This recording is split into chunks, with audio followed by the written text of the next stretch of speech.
Hello दोस्तों, नमस्कार। अपने इस यूट्यूब चैनल पे मैं आप सभी लोगों का बहुत-बहुत स्वागत करता हूँ। दोस्तों, आज के इस वीडियो में हम बात करने वाले हैं एक ऐसी वैकेंसी के बारे में, जो बहुत सालों के बाद इतनी ज़्यादा मात्रा में इंजीनियर्स की भर्ती करने जा रही है और एक बहुत बड़ी अपॉर्च्युनिटी बन के आई है सभी बीटेक होल्डर्स के लिए। और इस रिक्रूटमेंट में हर ब्रांच के कैंडिडेट्स के लिए वैकेंसी आई है और वैकेंसी 1, 2, 10, 20 नहीं हंड्रेड्स में चल रही हैं। तो आइए दोस्तों इस वैकेंसी के बारे में डिटेल में जानते हैं, क्योंकि अभी-अभी अच्छी खासी vacancy UP polytechnic lecturer, Bihar polytechnic lecturer, Bihar assistant professor के थ्रू निकल चुकी है और अब जो है एक बहुत बड़ा मौका मिला है। जो लोग इसमें सेलेक्ट हो गए पुरानी वैकेंसीज़ में बहुत अच्छी बात है, लेकिन अगर जो लोग नहीं सेलेक्ट हो पाए हैं, उनको निराश होने की बिल्कुल ज़रूरत नहीं है। उनको अपनी तैयारी को कंटिन्यू रखना है, क्योंकि एक बहुत बड़ी अपॉर्चुनिटी के रूप में ये नई वैकेंसी आई है डीआरडीओ की तरफ से। तो हम उसके बारे में, उसके डिटेल के बारे में, उसकी आखिरी डेट कब है भरने की, उसकी एलिजिबिलिटी क्या है, इसके बारे में देखेंगे। तो चलिए दोस्तों इस वीडियो को शुरू करते हैं। लेकिन इस वीडियो की शुरुआत करने से पहले मैं आप सभी लोगों से रिक्वेस्ट करूंगा कि अगर आपको मेरे वीडियोज पसंद आ रहे हैं तो वीडियो को लाइक करिए, शेयर करिए और चैनल को सब्सक्राइब कर लीजिए।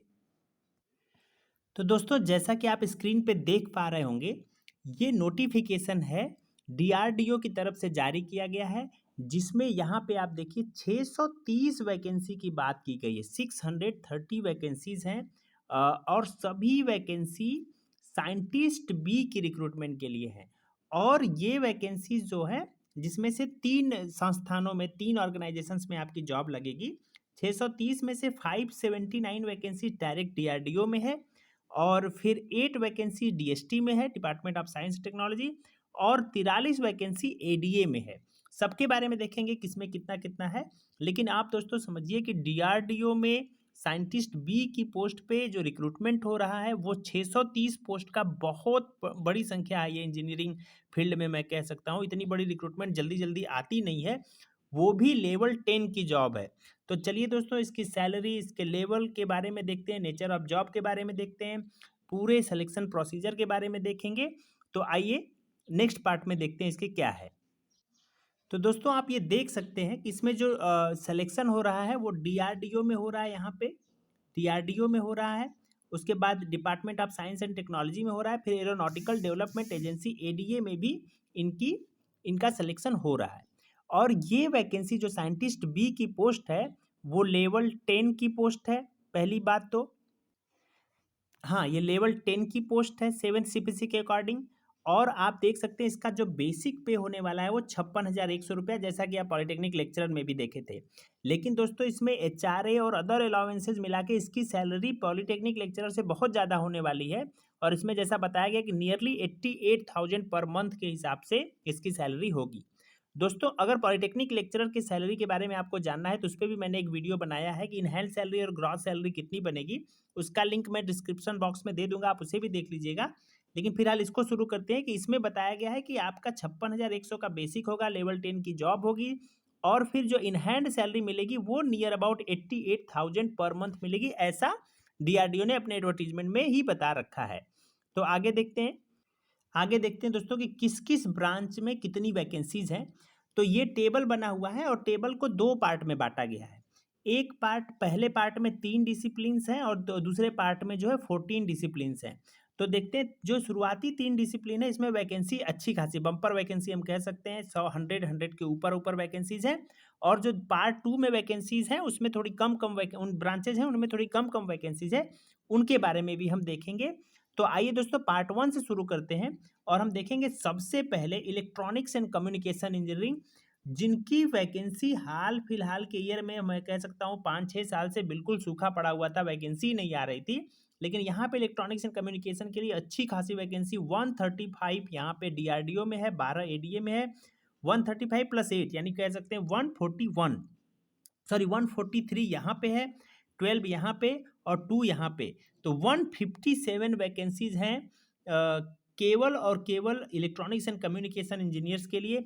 जिसमें कौन कौन सी ब्रांचेज एलिजिबल हैं आप देख सकते हैं। जिसमें भी इलेक्ट्रॉनिक्स लिखा है मुझे लगता है सारे ही ब्रांचेज एलिजिबल कर दिए गए हैं। Electronics and communication engineering, electronics engineering, electrical and electronics engineering, सारी वैकेंसी यहाँ पे आप डिटेल में देख लीजिएगा पीडीएफ डाउनलोड करके। लेकिन और साथ ही साथ में आप देखेंगे कि इसमें एलिजिबिलिटी क्या है कि आप वो कैंडिडेट जो है ईसी पेपर गेट गेट का उसके पास ईसी कोड जो होता है उसका क्वालिफिकेशन उसका वैलिड गेट स्कोर उसके पास होना चाहिए। तो ये इसका एक क्राइटेरिया है। तो ऐसे ही अब क्वालिफिकेशन को आप स्पेशली देखें तो यहाँ पे साफ साफ लिखा हुआ है कि at least first class bachelor degree, ये हैश लगा हुआ है। इसमें देखेंगे कि हमेशा फर्स्ट क्लास नहीं है, अगर फर्स्ट क्लास नहीं है तो आप डीएसटी वाले में अप्लाई कर सकते हैं। नीचे ऐसा नोट लिखा है वो भी मैं दिखाऊंगा आप लोगों को। लेकिन अभी के लिए क्या है, अभी के लिए अभी के लिए ये होगा कि अभी यहाँ पे जो लिखा हुआ है डीआरडीओ और एडीए का समझ लीजिए कि फर्स्ट क्लास बैचलर डिग्री होना चाहिए और साथ ही साथ में must fulfil one of the following, ये जी नीचे जो लिखा है पहला और दूसरे में से कोई एक आपके पास होना चाहिए। तो पहला ये है कि आपके पास या तो वैलिड गेट स्कोर हो ईसी का। वैलिड गेट स्कोर मतलब गेट स्कोर की वैलिडिटी 3 साल हो गई, तो 3 साल के अंदर आप चाहे 2021 वाला, 2022 वाला या फिर 2020 वाला अगर क्वालिफाइड है गेट तो आप अप्लाई कर सकते हैं। लेकिन अगर आपके पास गेट का वैलिड स्कोर कार्ड नहीं है तो ये होना चाहिए कि minimum 80% aggregate marks in equivalent degree if done from an Indian institute of technology यानी आईआईटी और national institute of technology NIT. अगर आप आईआईटी या एनआईटी से किए हुए हैं तो 80% आपका और मार्क्स भी 80% है तो फिर आप एलिजिबल हैं, आपके पास गेट स्कोर हो या ना हो। तो ये एलिजिबिलिटी क्राइटेरिया है।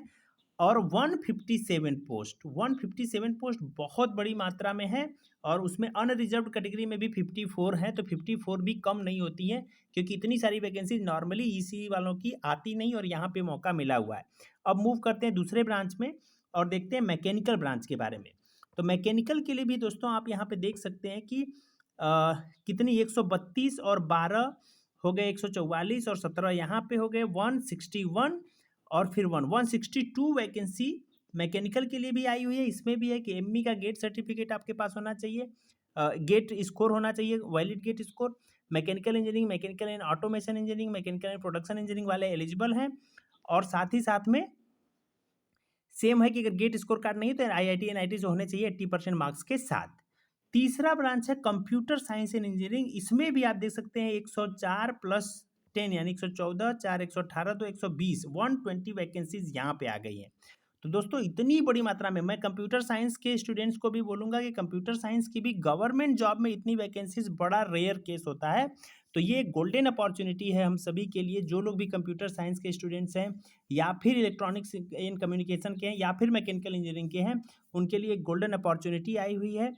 तो आप सभी लोग अपनी अगर आप पॉलिटेक्निक वगैरह में चाहे बीपीएससी में सिलेक्शन नहीं हुआ है तो भी निराश बिल्कुल ना हो, सिलेक्शन अपनी तैयारी को जारी रखिए और ऐसे मौके आते रहेंगे। आगे अब देखते हैं पार्ट 2 में, टेबल 1 के ही पार्ट 2 में फिर अलग अलग से 14 डिसिप्लिन्स और हैं। इसमें वैकेंसीज की संख्या थोड़ी कम है। जैसे इलेक्ट्रिकल इंजीनियरिंग की बात करें तो 33 वैकेंसीज यहाँ पे हैं और आगे ऐसे ही बढ़ते जाइए। इलेक्ट्रिकल में भी है, मटेरियल साइंस में है, फिजिक्स में है, केमिस्ट्री में है, केमिकल इंजीनियरिंग में है, एरोनॉटिकल इंजीनियरिंग में है। सबको डिटेल में आप ये एडवर्टीजमेंट देख लीजिएगा। मैथमेटिक्स में है। इसके अलावा आपके पास सिविल इंजीनियरिंग में है, इंस्ट्रूमेंटेशन इंजीनियरिंग में है, मटेरियल साइंस में है, सब में वैकेंसीज हैं। अगर इनकी बात करें नॉर्मल, देखिए चूंकि हमें लग सकता है कि केमिकल इंजीनियरिंग में या फिर फिजिक्स में या फिर मटेरियल इंजीनियरिंग में, इलेक्ट्रिकल इंजीनियरिंग में कम वैकेंसीज है, ये रिलेटिवली कम है। नहीं तो नॉर्मली अगर सोचा जाए तो 33 वैकेंसीज भी कम नहीं है। नॉर्मली 33 वैकेंसीज ही रिलीज होती हैं, 10 वैकेंसीज ही आती हैं। लेकिन अभी 3 ब्रांचेज में, चाहे वो मैकेनिकल हो, चाहे फिर वो ईसी हो, चाहे फिर वो कंप्यूटर साइंस हो, इनमें अच्छी खासी वैकेंसी आ गई तो रिलेटिवली ये हमें कम लग सकता है। लेकिन ये भी दोस्तों कम नहीं है, जम के तैयारी करिए, हो सकता है आपका सिलेक्शन इसमें अच्छा खासा हो जाए। और फिर देखते हैं ओवरऑल दोस्तों, आप देख सकते हैं कि डीआरडीओ में टोटल वैकेंसी जो है सभी डिसिप्लिन्स मिला के, जो आप अपने डिसिप्लिन से मतलब रखिए, लेकिन सभी डिसिप्लिन मिला के जो डीआरडीओ में वैकेंसी है वो लगभग हो गई 528 प्लस 51 वैकेंसीज बैकलॉग की, प्लस एडीए में जो गया 43 वैकेंसी है और डीएसटी में 8 वैकेंसीज हैं। और यहाँ पे देखिए एक जगह लिखा हुआ है हैश में पॉइंट ए पे, आप देखिए कि candidate who do not have first class या division in equivalent degree can apply against the vacancies of DST only. ऐसे कैंडिडेट जिनका फर्स्ट क्लास नहीं है, मैक्सिमम बीटेक वगैरह में फर्स्ट क्लास सबका होगा, लेकिन अगर एक दो लोग ऐसे हैं जिनका फर्स्ट क्लास नहीं है तो वो भी निराश ना हो, वो डीएसटी वाले में अप्लाई करके फाइट कर सकते हैं। लेकिन ये है कि उनके पास ज़्यादा मौके नहीं, केवल 8 वैकेंसीज़ ही मिलती हैं। दोस्तों वीडियो बड़ा हो रहा है मुझे पता है, लेकिन हर एक एस्पेक्ट को पे बात करनी है, मैं थोड़ा जल्दी करने की कोशिश कर रहा हूँ, आप देखते रहिए। फिर हम आते हैं, बात करते हैं एकेडमिक रिक्वायरमेंट या एलिजिबिलिटी क्या है। जैसा कि पहले भी हम देख चुके हैं, पार्ट 1 और पार्ट 2 टेबल में बना हुआ है। पार्ट 1 में 3 डिसिप्लिन्स हैं, कौन-कौन से? ईसीई, एमई और फिर सीएस।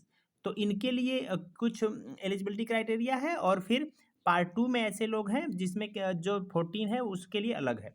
तो कैटेगरी 1 में हम देखते हैं कि candidate should possess the requisite essential qualification along with a valid GATE qualification. एक तो ये है कि गेट के साथ उसके पास बीटेक की डिग्री है, और दूसरा ये है कि candidate should possess the requisite essential qualification from IITs या NITs with minimum aggregate 80% marks. तो ये दोनों केस में एलिजिबल है कि अगर उसके पास गेट वैलिड गेट स्कोर है तो भी एलिजिबल है, लेकिन वैलिड गेट स्कोर नहीं है तो आईआईटी एनआईटी से उसने बीटेक किया है और फिर उसके 80% मार्क्स है तो भी एलिजिबल है।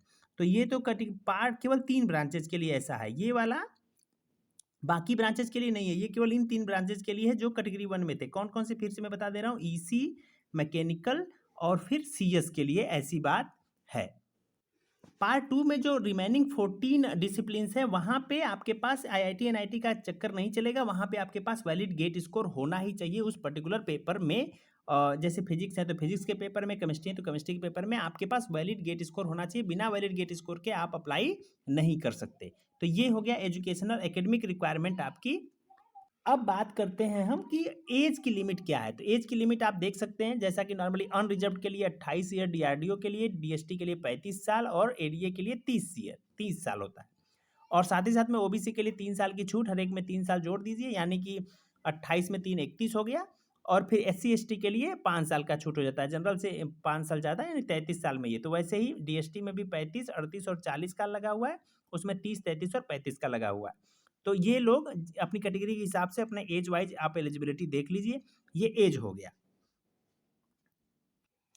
फिर दूसरे नंबर पे दोस्तों आप देख सकते हैं हाउ टू अप्लाई, कैसे अप्लाई करें। तो अप्लाई करने का पूरा प्रोसेस दे रखा है कि आपको rac.gov.in पे जाना है। वहाँ जाके जब लिंक एक्टिवेट हो जाएगा तो आप लिंक को ओपन करके रजिस्ट्रेशन वगैरह करके आप अप्लाई कर सकते हैं। अप्लीकेशन का पूरा प्रोसेस है, इसमें थोड़ा सा लंबा प्रोसेस होने वाला है क्योंकि बहुत सारे डॉक्यूमेंट्स भी अपलोड करने हैं। यहाँ पे लिखिए document to be uploaded online, पूरी लिस्ट है कि कौन कौन से डॉक्यूमेंट आपको अपलोड करने हैं। अगर आप देखना चाहें तो हम यहाँ पे कुछ एक दो चीज़ें बता भी देते हैं कि जैसे इसमें सेल्फ अटेस्टेड सर्टिफिकेट्स वगैरह अपलोड करने हैं, recent passport size photo upload करना है, वैलिड गेट स्कोर अपलोड करना है, ऐसे बहुत सारी चीज़ें अपलोड करनी है। ये आप जब फॉर्म भरने लगिए तो देखिए मैं पूरा बताने लगूंगा तो टाइम ज़्यादा लगने वाला है, लेकिन मैं ओवरऑल ये बता रहा हूँ आपको कि वैकेंसी बहुत ही ह्यूज क्वांटिटी में है और एक ग्रेट अपॉर्चुनिटी है ये। और सबसे अच्छी बात दोस्तों कि एप्लीकेशन फ़ी भी ऐसा नहीं है कि 1000 या 1500 जो आजकल लगने लगे बहुत सारे वैकेंसी में। यूपी पीसीएल में जाइए तो 750, 1500 ऐसे फीस लग रहे हैं। उतनी वैकेंसी बिल्कुल उतना फीस इसका बिल्कुल नहीं है। 100 रुपीज़ है जनरल और ओबीसी के लिए, केवल 100 रुपीज़।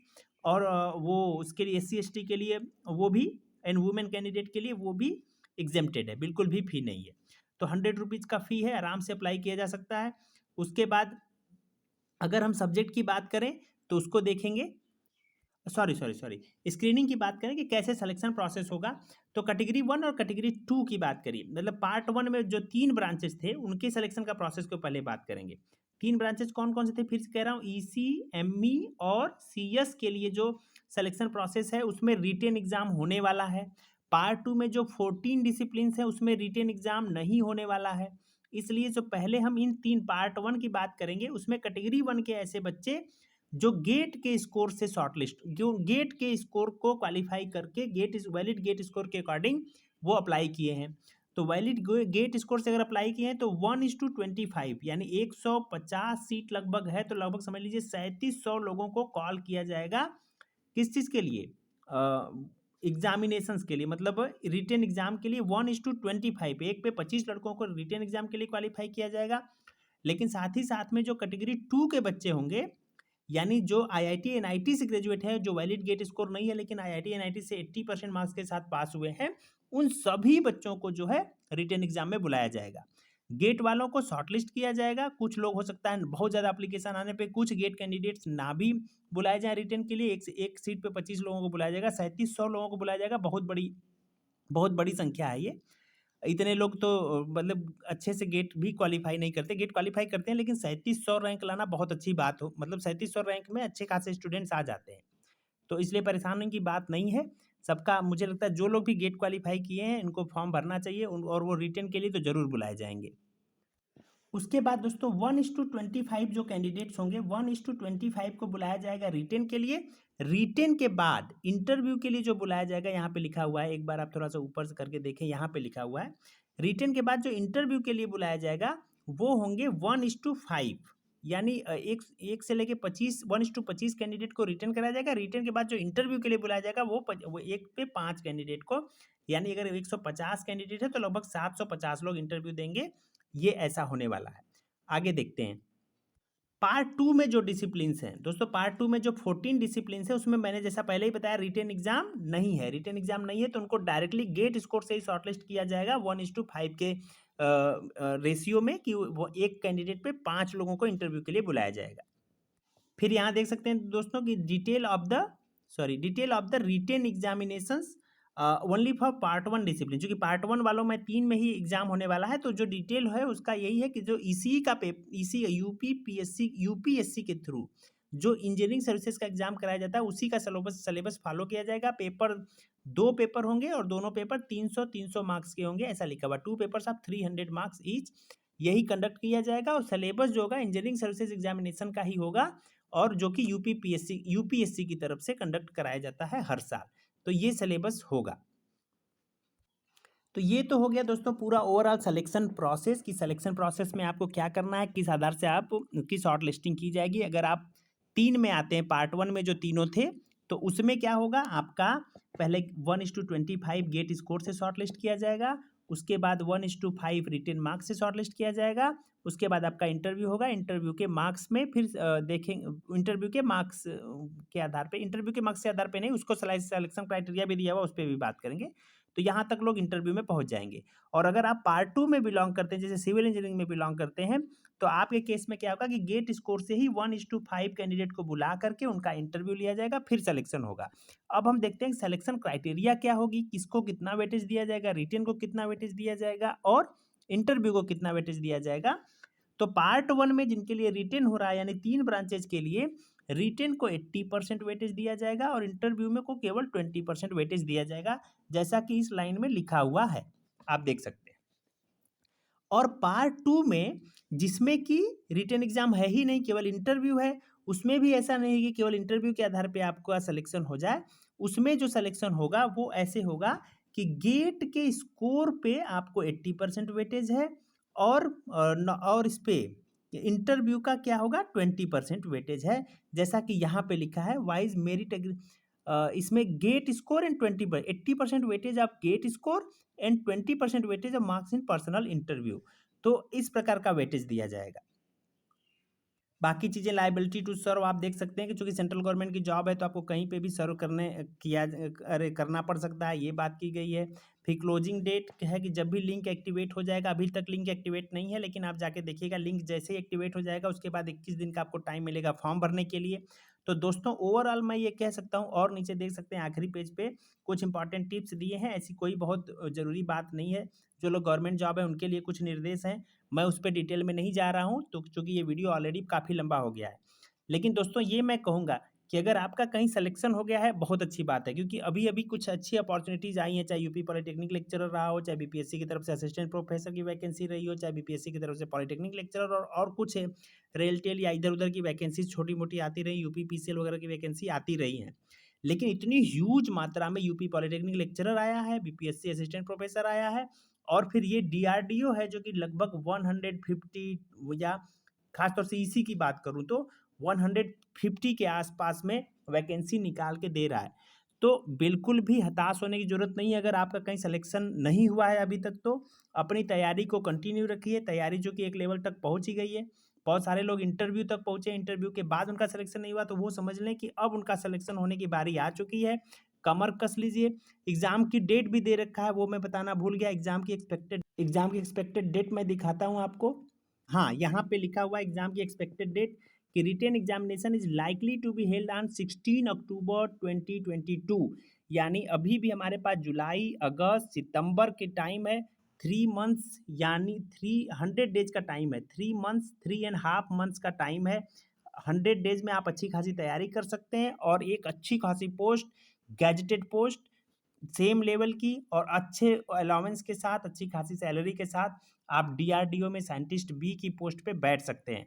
तो दोस्तों आप सभी को लोगों को मेरी तरफ से बहुत-बहुत बेस्ट विशेज़ हैं हमारी तरफ से कि अगर आप एलिजिबल हैं तो इस अपॉर्च्युनिटी को बिल्कुल मिस ना करें और इसमें अप्लाई करें और मेहनत करें ताकि आपका सिलेक्शन भी हो जाए। दोस्तों आज इसी के साथ आज का वीडियो मैं यहीं पे स्टॉप करूँगा। लेकिन आप सभी लोगों से अनुरोध करूँगा कि अगर मेरे द्वारा बनाए गए वीडियोज़ आपको पसंद आ रहे हैं तो वीडियो को लाइक करें, शेयर करें और चैनल को ज़रूर सब्सक्राइब करें। Thank you very much for watching this video.